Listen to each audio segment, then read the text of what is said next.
Hi guys, and welcome to Presentation Software. Today we're going to look at animations and we're going to be looking at slide notes.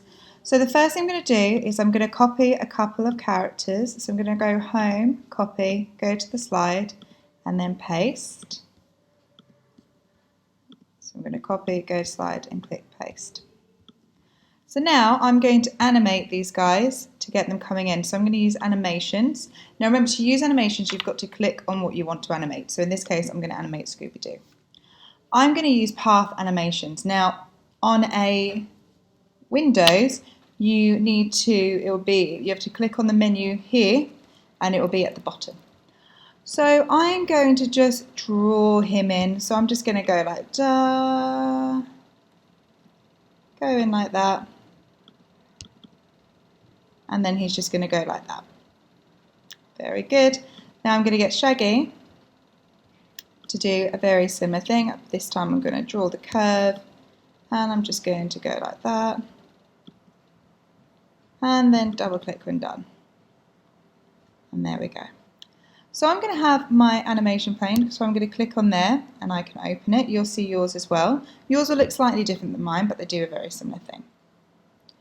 So on here, I am going to go that it on with previous, because I want them to go together. So I've clicked on the different animations and I've clicked with previous to start. And now if I play, they're going to go together. Okay, so I'm actually going to let you have a play with this and play around the animations. You can move them up and down. You can do quite a lot of things in this animation pane. Okay, you can use another, for now I only want you to use 2 and 3 to do these animations.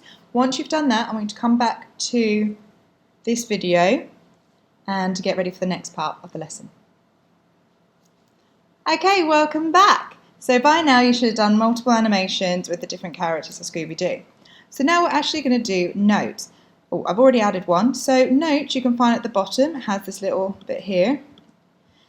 And notes are really, really useful because you can see them as a presenter, but the audience can't. So what I'm going to get you to do is in the different slides, I want you to create kind of a little what's being said to the different characters, what's happening in the scene, and create your own story. Once you've done it for these 2 slides, I'm quite happy for you to start creating your own scenes and building on this story. Okay, have a great time.